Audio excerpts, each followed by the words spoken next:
नमस्कार दर्शकों, आप सभी का बहुत बहुत स्वागत है। मैं हूं आपके साथ अनिका आर्यन। हिंद किसान में ये एक खास बातचीत, महिला किसान दिवस, खास दिन, तो बातचीत भी खास, और इसके लिए हमारे साथ दो खास मेहमान हमारे साथ हैं। रोमा मलिक जी, जो कि ट्राइबल राइट्स एक्टिविस्ट हैं और all India union for forest working people के साथ लंबे समय से जुड़ी हुई हैं।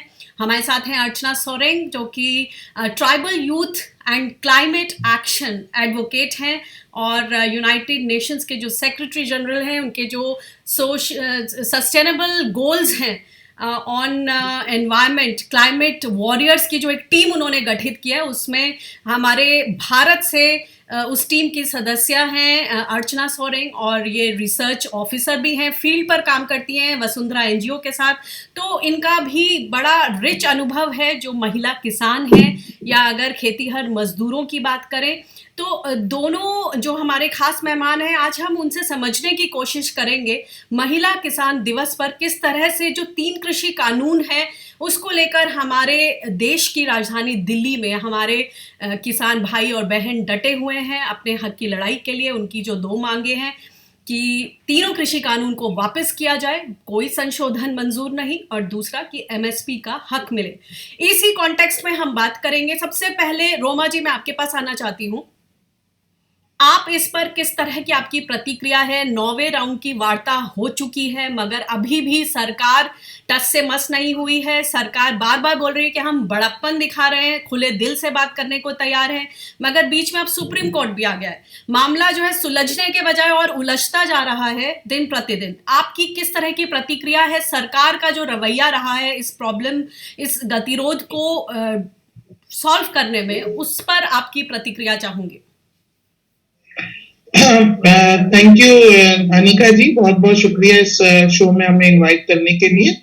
पहली बात तो मैं इस पे रिस्पॉन्ड करूंगी, लेकिन महिला किसान दिवस के रूप में आज जो किसानों ने ऐलान किया उसका भी मैं स्वागत करती हूँ, क्योंकि किसानी क्षेत्र में महिलाओं की तो गिनती ही नहीं है, और उस पे मैं खास अपनी बात को रखना चाहूंगी। लेकिन जो आपका सवाल है उस पे, इस घमंडी सरकार और इस जो पूरा अहंकार से भरी हुई सरकार को इस आंदोलन के आगे तो झुकना ही पड़ेगा, ये वापस तो लेने ही पड़ेंगे, आज नहीं तो कल। वो चाहे किसी को भी घुमा फिरा के लेती है, उससे कोई फर्क पड़ने वाला नहीं है। जो मूड है किसान लोगों का और किसान आंदोलन का, उसमें साफ जाहिर हो रहा है कि इनको ये लेने पड़ेंगे वापस, और इसमें इनकी काफी थू भी होगी। तो ये तो मुझे मेरा, क्योंकि कल भी मैं टिकरी बॉर्डर पे थी और वहां पर सभी से बातचीत हुई और ये एहसास हुआ कि ये आंदोलन तो बहुत ही तगड़ा है, और इसको सरकार को कुचल पाना भी बहुत मुश्किल है, बांट पाना भी बहुत मुश्किल है, और इसके आगे इसको झुकना तो पड़ेगा ही पड़ेगा। तो दूसरी बात जो आज हम अनिका जी बात कर रहे हैं महिला किसान की, और वो मुद्दे, हालांकि किसान आंदोलन में ज्यादातर पूरे किसानों की बात जब आती है तो पुरुष किसान ही एक तस्वुर में आता है और सामने आता है। सारे आप जितने जमीनों के कानून को भी उठा के देख लें तो वो पुरुष केंद्रित है, हेड ऑफ द फैमिली मतलब कि पुरुष। लेकिन जिस तरह से महिलाओं की भागीदारी हो रही है इस पूरे आंदोलन में, वो भी एक बड़ी दिलचस्प बात है कि हरियाणा के खासतौर पे कॉन्टेक्स्ट में जिस तरह की तस्वीरें हमारे दिमाग में बनी, और महिलाओं का जो हिंसा और रेप इतना ज्यादा है, और खाप पंचायतें और उसका जो महिलाओं पर असर है, लेकिन उसी पैमाने पे महिलाओं की जो भागीदारी है, महिलाओं का जो एम्पावरमेंट है, ट्रैक्टर चला चला के जो महिलाएं आ रही है, उससे एक और तस्वीर भी सामने आई है कि महिलाएं दब नहीं रही है, इसलिए भी उनके ऊपर हिंसा हो रही है, और महिलाएं एम्पावर हो रही है। तो और वो अपनी जगह बना रही है, चाहे वो पुरुष किसान को जगह दे ना दे, लेकिन महिला किसान धीरे धीरे अब इस बहस में सामने आ रही कि उनके भी जमीनों पर बराबरी का हक है। और इस पे तो हम लोग कई सालों से काम कर रहे हैं, मुझे 3 दशक हो गए काम करते करते और समझदारी बनाते बनाते। ये इतना पेचीदा मुद्दा है महिला और जमीन का और किसानी का, इस पर बात करते ही समाज में कुबाल आ जाता है, पूरा परिवार भी उथल पुथल हो जाते हैं, आंदोलन भी उथल पुथल हो जाते हैं। हमको तो सुनना पड़ा था कि महिलाएं इनको जमीन देंगे, ये तो 2-2 जगह जमीन लेंगी क्या, ससुराल में भी लेंगी और मायके में भी लेंगी। और दूसरी बड़ी बात आती थी, जमीन दे देंगे तो महिला भाग जाएगी। ये सवाल महिलाओं के साथ हम लोगों ने बहुत फेस किया, लेकिन महिलाओं ने जो दखल की है, जो जिस आंदोलन में मैं जुड़ी हुई हूँ, कैमूर क्षेत्र का इलाका, जंगल का, यूपी झारखंड बिहार बॉर्डर का, वहां पर बड़े पैमाने पे दखल की है, जिसमें आपने पहले भी स्टोरी की हमारे साथ, जी सुकालो जी भी आई थी। तो महिलाओं ने दखल की है जमीनों को, जी और वो एक पूरी नई इतिहास जो रच रही है कि महिला किसान है, उसको मान्यता मिलनी चाहिए। महिला खेती पर 90% 95% काम करती है, लेकिन कहीं भी कानूनों में उसकी कोई भी मिल्कियत नहीं है, कोई हिस्सेदारी नहीं है, कोई बराबरी नहीं है, कोई कानून या कोई स्कीम उसके पास जो है पहुंचती नहीं है। और देश में हमारे पास सबसे ज्यादा भूमिहीन किसान है, जिनके पास जमीन ही नहीं है, तो वो महिलाओं को जमीन कैसे मिलेगी? तो क्या सरकार की जिम्मेदारी नहीं बनती है कि महिलाओं को वो जमीन को दे, जबकि हमारा कॉन्स्टिट्यूशन ये बोलता है कि महिला पुरुष बराबर है, आर्टिकल 40। तो हमारी बात यह है कि महिलाओं को इंडिपेंडेंट राइट होना चाहिए जमीन पर, और किसानी पर उनको जो मान्यता मिलनी चाहिए, ताकि पूरी तस्वीर बदल जाएगी किसान। बिल्कुल ये जो फार्मर सुसाइड है, ये नहीं होंगे जिसको पूरा मार्केट से मैं एक बार महिला अर्चना जी मार्केट के पास से जाना चाहती हूँ। अर्चना जी, जिस तरह से रोमा मलिक जी ने ये सारी बातें एक पर्सपेक्टिव सामने रखा कि ये सच्चाई है इस देश की कि कृषि प्रधान देश में महिलाएं जो हैं बहुत ज्यादा काम करती हैं। एक तरह से उनकी काम की कोई जिसे कहते हैं ना कि एक्नॉलेजमेंट नहीं है, थैंकलेस जॉब कहा जाता है। महिलाएं काम करती हैं, मगर अगर जमीन पर उनके हक की बात करें तो 2% से भी कम महिलाओं को अपना हक मिला है। तो हमेशा से महिलाएं खेती में अगर बात करें तो वो इनविजिबल रही हैं। अब जो कृषि आंदोलन हो रहा है उसमें हाल ही की सुप्रीम कोर्ट की ये टिप्पणी की महिलाएं प्रोटेस्ट साइट से they should be kept away, इसको लेकर महिलाओं में काफी गुस्सा दिखा, क्योंकि उनका कहना है कि ये तो हमारे पूरे विमेन राइट्स पर ही एक प्रहार है। हमारी किसानी का जो तमगा है जो हमको मिलना चाहिए, जिसके लिए हम इतने सालों से संघर्षरत हैं, उसी पर सवाल खड़े कर दिए हैं। तो आप इसको किस तरह से देखती हैं और ये किस तरह से एक प्रहार है महिलाओं के हक पर? बहुत बहुत शुक्रिया अनिका जी, सबसे पहले तो ये अपॉर्चुनिटी देने के लिए आज महिला किसान दिवस पे। और बहुत ही अच्छे से रोमा जी ने हमारे बीच में बात रखी है महिलाओं के अधिकार के विषय में। जो चीज आपने कही है अनिका जी, मतलब वुमेन पार्टिसिपेशन के बारे में, और साथ ही साथ में क्लाइमेट जस्टिस का पर्सपेक्टिव यहाँ पे लाना चाहती हूँ और ये बताना चाहती हूँ कि जब से किसान आंदोलन शुरू हुआ है इन फार्म बिल्स के लिए, तो हमारी जो एनवायरमेंटल यूथ ग्रुप्स है वो भी किसानों के साथ खड़ी हुई है। और हमारा एक नारा है ग्रीन विथ फार्मर्स, क्योंकि हमें ये लगता है कि अगर आज के दिन में हमें सस्टेनेबल डेवलपमेंट गोल्स की बात कर रहे हैं, आज के दिन में हम लोग क्लाइमेट एक्शन के बारे में बात कर रहे हैं, और सभी कोई कोविड आने के बाद में ग्रीन रिकवरी की बात कर रहे हैं, और इसी संदर्भ में, इसी समय में, इसी साल में जब 2020 में सब कोई एक परिवर्तन की ओर जा रहा है, एक सस्टेनेबल लाइवलीहुड की तरफ जा रहा है, तो हम देख रहे हैं कि ये 3 बिल्स आए हैं जो कि हमारे जो सस्टेनेबल एग्रीकल्चर है, क्रॉपिंग पैटर्न्स है, जो कि हमारे इंडिजिनस वैरायटीज ऑफ क्रॉप्स है, उसको जो प्रमोट करती थी हमारी महिलाएं, हमारे फार्मर्स, तो वो कहीं ना कहीं एक उस पे एक प्रहार है, उस चीज को नकार कर एक कॉर्पोरेट फार्मिंग की तरफ जा रहा है।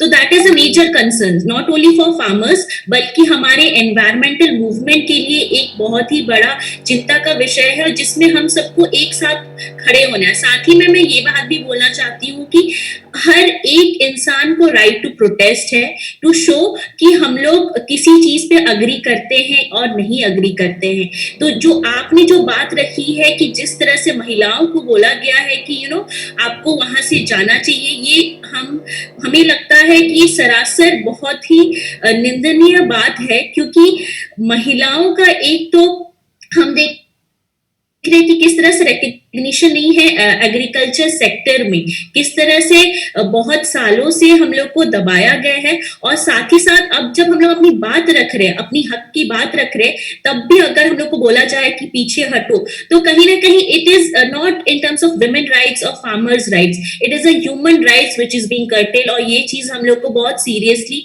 इस बात को आगे रखनी है।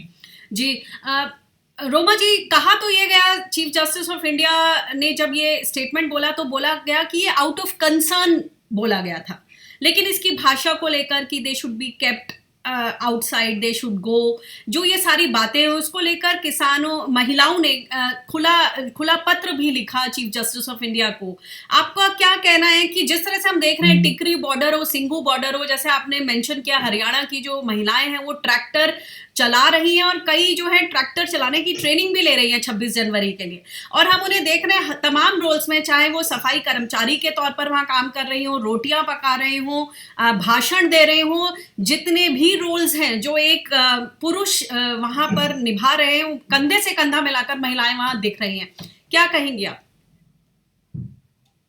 पहली बात तो सुप्रीम कोर्ट के जो माननीय चीफ जस्टिस महोदय ने जो बोला है उस पर मुझे बड़ी हैरानी होती है, क्योंकि मुझे लगता है कि उनका ये कंसर्न उनको कॉन्स्टिट्यूशनल वैलिडिटी पे बात करनी चाहिए। जब तीनों जो फार्म लॉज है, कृषि कानून, जब वो संसद में पास ही किए गए हैं अनकॉन्स्टिट्यूशनल तरीके से, तो सुप्रीम कोर्ट को स्टे करने का क्या मतलब? उसको तो सीधा बोलना चाहिए अनकॉन्स्टिट्यूशनल है, गैर संवैधानिक है, इनको वापस किया जाए। मतलब कि ये बहुत दोहरी राजनीति, फालतू की नेतागिरी हो रही है। उस दिन जस्टिस काटजू भी यही बोल रहे थे, ये नेतागिरी करने का मंच नहीं। आप चीफ जस्टिस है, आप कॉन्स्टिट्यूशनल वैलिडिटी पे बात करिए कि संवैधानिक है कि नहीं, और आप स्टे दे रहे हैं। स्टे देने का क्या मतलब है? और उसमें अमेंडमेंट्स की बात हो रही है, तो ये अपनी जिम्मेदारी से सुप्रीम कोर्ट पीछे हट रही है। उसको ये बोलना चाहिए कि अनकॉन्स्टिट्यूशनल है, ये बात होना चाहिए जो कि अकॉर्डिंग टू संविधान उसका ये काम नहीं है कि ये बोले कि महिलाओं को बच्चे आने चाहिए कि आंदोलन में कि नहीं। वो आंदोलन नहीं कर रहे हैं, ना उनसे कोई पूछने जा रहा है कि आंदोलन करने कैसे जाए। फालतू बाजी की जो गवर्नर बनने का रोल ले रहे हैं वो ना ले तो अच्छा। अपना सुप्रीम कोर्ट की जो भाषा है, जो दायित्व है, जो ज्यूरिसडिक्शन है, उसको फॉलो करें, ये उनका काम है। तो दूसरी बात जो आप बोल रही है, महिलाएं जिस तरह से सारे बंधनों को तोड़कर आ रही हैं, वो तो बिल्कुल हर आंदोलन में, आज से नहीं, आंदोलनों के इतिहास में देख लीजिए आप, महिलाओं हर आंदोलन में सबसे आगे रहती है, लेकिन उनको हर आंदोलन होने के बाद उनको घरों के अंदर धकेल दिया जाता है और उनको बोला जाता है आप चार दीवारी में ही रहिए। उनको फिर उन आंदोलनों के आगे क्या होता है क्या नहीं होता, हमारी इतिहास है, बड़े बड़े आंदोलन में देख लीजिए। लेकिन अब धीरे धीरे एक जागरूकता आ रही है, खासतौर पे मुझे लगता है कि ये किसान आंदोलन को बहुत बड़ा विचार करना पड़ेगा कि इस आंदोलन में महिलाओं की जो बराबरी है, उनके अधिकार, उनको जो किसान की मान्यता है, उसके लिए भी अपनी लड़ाई छेड़नी पड़ेगी और करनी पड़ेगी। बिना महिलाओं के लड़ाई तो जीत ही नहीं सकते।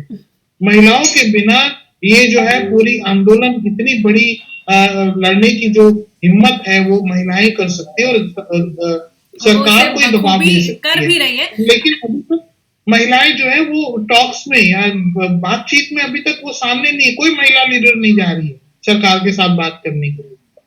जी, इसमें मैं सिर्फ एक महिला वहां जरूर मौजूद रहती है, कविता कुरुगंती जी, मैं उनका जिक्र करना चाहूंगी कि अकेली इकलौती महिला हैं जो वहां सरकार से जो तमाम राउंड्स की जो बातचीत हो रही है उसमें वो मौजूद रहती है, और उनसे भी हम समय समय पर बातचीत करते हैं। उनका भी यही कहना है कि किस तरीके से जो ये सुप्रीम कोर्ट ने टिप्पणी की है ये बिल्कुल उसके खिलाफ मकाम का भी अपना वक्तव्य सामने आ चुका है। अर्चना जी, ये सब बताइए कि अगर जब कॉर्पोरेट खेती की बात हो रही है, जिस तरह का डर लगा हुआ है कॉन्ट्रैक्ट खेती जो एक और जो कानून है उसको लेकर तमाम बातें हो रही हैं, आप रिसर्च ऑफिसर हैं, वसुंधरा एनजीओ के साथ जुड़ी हुई हैं, जो ट्राइबल आदिवासी किसान महिलाएं हैं, उनकी किस तरह की स्थिति है? वो तो पहले ही हाशिए पर हैं, और अगर फॉरेस्ट राइट्स की बात करें तो सभी अपने जमीन को, जल जंगल जमीन पर अपने अधिकार की बात कर रहे हैं।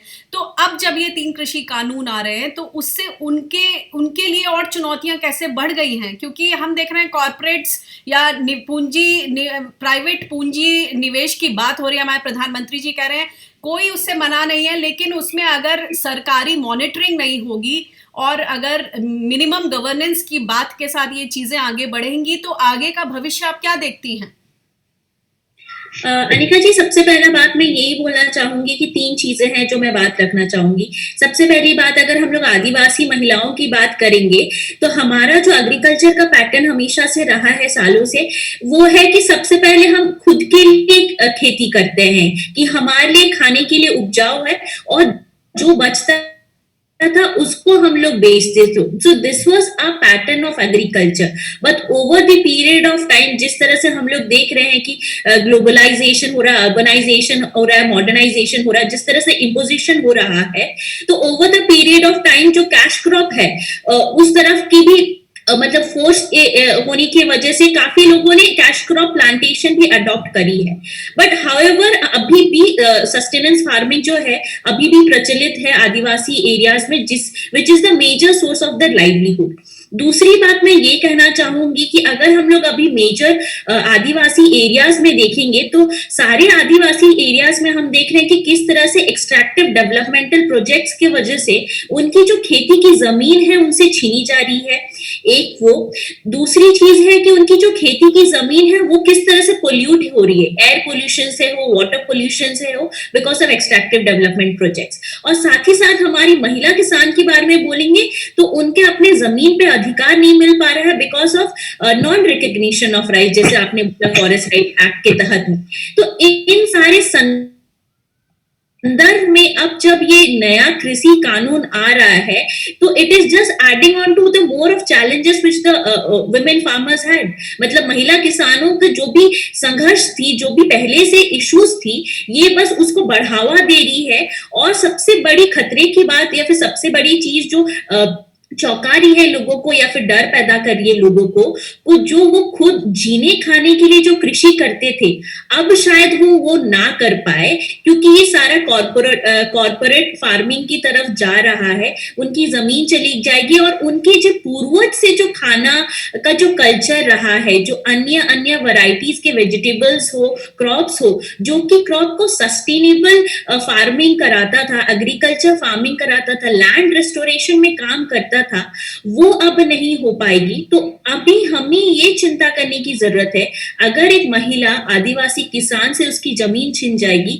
उसकी खुद की कृषि की जो तरीके हैं वो उनसे अगर छिन जाएगी, तो हम सब पे इसका असर होगा, क्योंकि हम लोग सब एक विशिष्ट सर्कल ऑफ में रहते हैं, जिसमें कि हमारा फूड पैटर्न्स और एग्रीकल्चर प्रोडक्शन डिपेंड्स करता है। और साथ ही साथ मैं एक चीज कोट करना चाहूंगी कि इंटरनेशनल लेबर ऑर्गेनाइजेशन का भी ये कहना है कि 81% women in farming are from Adivasis and Dalit communities. तो ये भी चिंता की बात है कि ये जब कृषि कानून आ रहा है, कितना बड़ा इम्पैक्ट होगा आदिवासी महिलाओं पे। जी रोमा जी, ये बताएं कि काफी सारे बिल्कुल एक पर्सपेक्टिव दिया है अर्चना ने कि किस तरह से जो आदिवासी इलाके हैं वहां पर जो महिलाएं हैं, अगर उनका जल जंगल जमीन को लेकर जो अधिकार पर पहले ही वो हाशिए पर हैं, और किस तरह से हमने तमाम विरोध प्रदर्शन आंदोलन देखे हैं देश के अलग अलग कोनों में।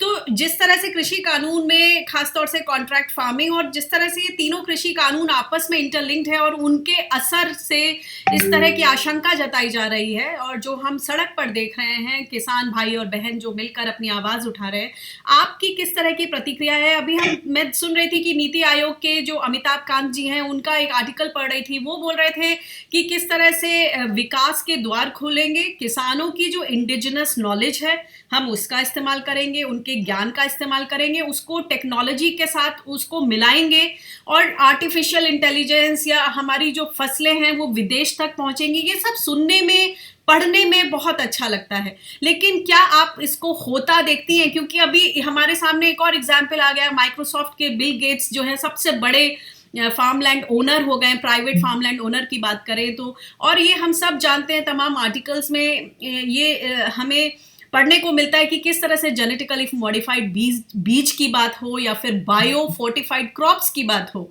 उनकी ऑर्गेनाइजेशन, संगठन इन सब चीजों में लगा हुआ है। तो कहीं ना कहीं आपको लगता है कि पोषण पर मार पड़ेगी, जो हमारी इंडिजिनस नॉलेज है उस पर असर पड़ेगा, जिस तरह से सदियों से हमारे किसान खेती करते आए हैं, कहीं ना कहीं उसको एक बार फिर से सोचने की जरूरत है कि हमारा विकास तो हो, मगर उस विकास का मॉडल क्या हो? बोलो। जी। हाँ, ये अमिताभ जैसे लोग, इनको क्या पता खेती किसानी का, इनका कोई रिश्ता ही नहीं है, आसमान पर देख के चलते हैं, नाक जमीन पे है नहीं, पाँव जमीन पे है नहीं, बात किसानी की करते हैं। और बड़ी जो है वो होता है कि अपना एक्सपर्टीज हर जगह झाड़ते हैं, कुछ पता अता पता है नहीं। तो इनकी खैर मैं बात ज्यादा नहीं करना चाहती, ना ये लोग हमारे लिए कोई मायने रखते हैं। हमारे लिए मायने रखते हैं असंख्य करोड़ों लोग जो कि जमीन पर जुड़े हैं, खेती किसानी करते हैं, और जिनको अच्छी तरह पता है कि उनके ट्रेडिशनल नॉलेज सिस्टम क्या है। मगर रोमा उनका जी, तो आज तक माफ कीजिएगा, आपको रोक रही हूँ बीच में, ये नीति आयोग के सीईओ हैं, तो कहीं ना हाँ कहीं हाँ अनफॉर्चुनेटली जो नीतियां हैं, वो नीति आयोग जो हमारी सरकार है वो वहीं से स्टेम करती हैं, और हमें इसीलिए इनके भी व्यूज जानना, पहचानना, समझना जरूरी है, ताकि हम उनके लिए उन तक ये बात पहुंचा सकें कि आम जनता और जो खेतीहर मजदूर और जो किसान, महिला और पुरुष हैं, वो इन चीजों के बारे में क्या सोचते समझते हैं। जी बिल्कुल बिल्कुल, ये आम विचारधारा है, कोई उनकी कोई अलग बात नहीं है। जो लोग खेती किसानी से और इस लेवल पर बैठे हैं, वो इसी तरह की बात करते हैं। इनसे तो हम आए दिन जूझते रहते हैं। और वही बता रही हूँ मैं कि जो असंख्य करोड़ लोग जो जमीन से जुड़े हुए हैं, उनका इतिहास नहीं मिटा सकते। वो कल भी आके जो है सिखाएंगे, वो लोग जमीन पे टिके हुए हैं, टिके हुए थे, टिके हुए हैं, टिके रहेंगे। वही लोग ऐसे लोगों की जो है बुद्धि को भी ठीक करेंगे कि असल में किसानी होती क्या है। और जो सवाल आप कर रही हैं कि महिला, जो आपने पहले बोला कि ये अभी जो फार्म बिल आने से जो कॉर्पोरेट का ये सब बढ़ेगा, वो सब जो आदिवासी इलाकों में, आदिवासी इलाकों में जो जल जंगल जमीन और इतनी इफरात जो रिसोर्सेज हैं, उस पर तो ऑलरेडी हमला कॉर्पोरेट सेक्टर का हो रहा था। सबसे बड़ी लड़ाई तो देश में इस पूरे जो रिजीम के साथ जो है वही लोग लड़ रहे थे, इस कॉर्पोरेट सेक्टर के साथ। आज किसान उसमें जुड़ गए हैं। हम लोग तो ये लड़ाइयां देख रहे हैं, और उसमें सबसे ज्यादा आदिवासी लोग आगे, और आज से नहीं, ईस्ट इंडिया कंपनी के आने से और अब तक, और न्यू लिबरल पॉलिसीज जब से 91 की पैदा हुई हैं, तब से जो है इन आदिवासी इलाकों में जमीन छीनने का जो सिलसिला और जो विस्थापन की त्रासदी हुई है, उसके ऊपर तो अनेकों कहानियां, दर्दनाक कहानियां, जिसके बारे में कितने लोग तो हजारों हजारों लोग तो मर गए। जितने ब्रिटिश जमाने में मरे लोग, उससे 2 गुना ज्यादा लोग मर गए, विस्थापित हो गए। 8% आदिवासियों की पॉपुलेशन है, लेकिन 50% विस्थापित है अभी हमारे देश। तो उनके पास ये लड़ाई लड़ने का पूरा अनुभव है, वो लोग लड़ाई लड़ रहे हैं। और ये आज लड़ाई किसानों के दहलीज पर पहुंच गई है, कल ये मध्यम वर्ग के दहलीज में भी पहुंचे, मजदूर भी इससे आहत है। तो ये लड़ाई में, ये लड़ाई पूरी आजादी की लड़ाई, दूसरी आजादी की लड़ाई, जिसके ऊपर कंपनियों का कब्जा होता जा रहा, हावी हमारी आपकी निजी जिंदगियों तक वो झांकने को और कब्जा करने को तैयार बैठे हैं। तो इसीलिए ये लड़ाई कोई सिर्फ किसानों की और आदिवासियों की नहीं है। और इस बात को हम आज से नहीं, 30 साल पहले से बोल रहे थे। जो आदिवासी, जिसको जो स्थापित कर रही है सरकार, एक दिन ये आग जो है उन लोगों के दहलीज पर भी पहुंचेगी जो लोग इसकी वकालत कर रहे हैं, और वो आज हो रहा है। तो ये एक बहुत बड़ा आंदोलन है, बहुत बड़ा जो पूरा न्यू लिबरल पॉलिसीज का जो शुरुआत हुई थी, उसका अंजाम हम लोग भुगत रहे हैं। और इसके खिलाफ एक ये जंग होना बहुत जरूरी है, नहीं तो जो है कोई बचेगा। जी। अर्चना जी, आप इंटरनेशनल कम्युनिटी में यूनाइटेड नेशंस के जो सेक्रेटरी जनरल हैं, उनकी जो क्लाइमेट वॉरियर्स की जो टीम है, आप उसकी एक एक्टिव मेंबर हैं। आए दिन आपकी उन लोगों से वार्ता होती है। इस पूरे डेवलपमेंट को, कृषि कानून से जुड़े जो सारी चीजें हैं, माफ कीजिएगा जी, ये जो पूरा डेवलपमेंट है उसको सब लोग बारीकी से देख रहे हैं। वहां पर जो इंटरनेशनल कम्युनिटी है, उनकी किस तरह का सेंस है इस पूरे वाकये को लेकर। बीच में इस तरह की भी बात आई कि जो इंटरनेशनल कम्युनिटी बोल रही है, इस तरह की बातें हम एंटरटेन नहीं करेंगे। सरकार की तरफ से बातें भी आई, स्टेटमेंट आया कि वो हमारे मामलों में दखल ना करें। मगर दूसरी तरफ पूरा इंटरनेशनल ग्लोबलाइजेशन वाली जो इकोनॉमी की तरफ जो हम बढ़ रहे हैं, तो उसमें ये सब चीज़ों को कैसे अवॉइड कर सकते हैं? उनका क्या सेंस है, क्या व्यूज मिल रहे हैं इंटरनेशनल कम्युनिटी से, जिनके साथ आप क्लोजली काम करती हैं? अनिका जी, सबसे पहली बात तो मैं ये बोलना चाहूंगी कि अभी कोविड से जैसे हम लोग रिकवर कर रहे हैं, तो सेक्रेटरी जनरल ने उनका 6 क्लाइमेट पॉजिटिव एक्शन करके रखा है, विच ही जो उन्होंने रिक्वेस्ट किया है सारे देशों को ये अडॉप्ट करने के लिए जब वो लोग कोविड से उभर रहे हैं और कोविड से रिलेटेड पॉलिसीज बना रहे हैं। तो उन 6 क्लाइमेट पॉजिटिव एक्शन में 2 चीज तो ये है कि work together and leave no one behind करके है, और तीसरा चीज जो है वो है कि इन्वेस्ट इन ग्रीन जॉब्स। तो ये तीनों ही जो सेक्रेटरी जनरल के जो पॉइंट्स है जो वो रिक्वेस्ट कर रहे हैं कंट्रीज को अडॉप्ट करने के लिए जब वो कोविड से रिकवर कर रहे हैं, तो मुझे लगता है कहीं ना कहीं ये जो 3 पॉइंट्स सेक्रेटरी जनरल के हैं वो बहुत ही इस सिचुएशन में जब हम लोग हैं और इस संदर्भ में जब हम लोग डिस्कशन कर रहे हैं आज महिला किसान दिवस में बहुत रेलेवेंट है। अगर हम लोग लीव नो वन बिहाइंड की बात कर रहे हैं तो कैसे हम लोग आज महिला किसान या फिर किसानों को ही भूल जाए या लीव बिहाइंड करें जब पॉलिसी उनके लिए बन रही है। दूसरी बात है कि वर्क टुगेदर का जब बात कर रहे हैं, जब कृषि समुदाय अपनी ही बात रख रही है कि हमें ये लॉज नहीं चाहिए, हम विड्रॉ करिए ये लॉस, तो हम किस तरह की वर्क टुगेदर की बात कर रहे हैं। तीसरी बात है जब हम लोग इन्वेस्टमेंट इन ग्रीन जॉब्स की बात कर रहे हैं, तो अगर जो ग्रीन जॉब्स है या फिर जो ग्रीनरी और सस्टेनेबल इकोनॉमिक का जो मॉडल की हम लोग चर्चा कर रहे देश में होने चाहिए, तो सबसे मेजर स्टेक होल्डर्स तो हमारे कृषि ही है जो दिशा दिखा रहे हैं हमारे देश को और इतने सालों से दिशा दिखा रहे हैं। जब हम उनकी ही बात को नहीं सुन रहे हैं और एक्सेप्ट कर रहे हैं, तो ये सबसे बड़ी चिंता के विषय है। विशेष करके युवाओं में ये चिंता है कि हमारा देश किस तरह से एक क्लाइमेट रेजिलिएंट देश बनेगा, किस तरह से एक सस्टेनेबल डेवलपमेंट गोल की तरफ आगे बढ़ने वाला देश बनेगा। जी, बहुत बहुत शुक्रिया। आप दोनों ने जो इंसाइट दिए महिला किसान दिवस पर वो बहुत ही ज़्यादा वैल्यूबल है, और जो इंटरनेशनल पर्सपेक्टिव अर्चना जी आपने दिया और जो इंडिजिनस नॉलेज और जो संघर्ष और जो तमाम विरोध प्रदर्शन जो दशकों से चले आ रहे हैं जो रोमा जी ने वो इंसाइट दिया, इन दोनों को मिलाकर कुल मिलाकर यही मोटा मोटा लबलबाब यही मैसेज है कि ये जो संघर्ष का दौर है ये सदियों से चलता है, मगर यहाँ कहीं ना कहीं चिंगारी भड़क गई है, क्रांति के तौर पर सामने दिख रहा है, और वही क्रांति हमें दिल्ली से सटे बॉर्डर्स पर नजर आ रही है। न केवल दिल्ली मगर ये एक तरह से पैन इंडिया मूवमेंट के तौर पर सामने दिख रहा है। आप देखते हैं कि आगे चलकर किस तरह की ये जो मूवमेंट है किस तरह का रिजल्ट हासिल कर सकता है, और हम उम्मीद करते हैं कि जो आम जनता है वो भी अपने जो मुद्दे हैं उनको बारीकी से समझ सके, क्योंकि कहीं ना कहीं ये न केवल किसान आंदोलन है बल्कि ये जनता के मुद्दों को भी सामने रख रहा है, उनकी थाली के मुद्दों को सामने रख रहा है। बहुत बहुत शुक्रिया हमसे जुड़ने के लिए और ये इनसाइट्स हमारे साथ साझा करने के लिए। नमस्कार। नमस्कार।